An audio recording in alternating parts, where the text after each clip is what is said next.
if we were justified by his blood, how much more shall we be saved from the wrath to come?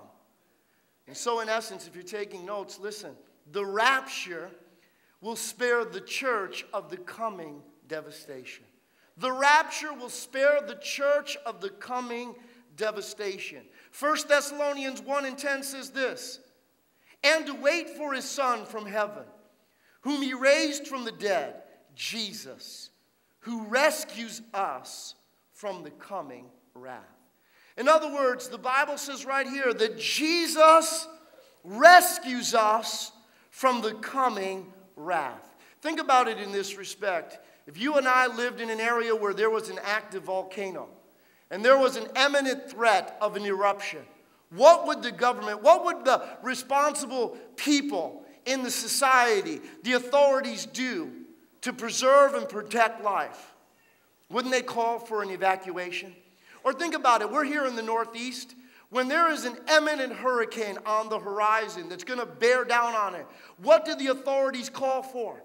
They ask for the people to evacuate, to get to safe grounds. Whether we lived in the San Bernardino Valley or somewhere in Southern California where they're plagued often by wildfires, the call goes out to evacuate, to get ready. Think about the government warnings to the citizens who lived in New Orleans when Katrina was bearing down upon that city. The call was, get out, evacuate. And so if we as a society would protect and preserve the people under our care, how much more will our Father in heaven to those that love him?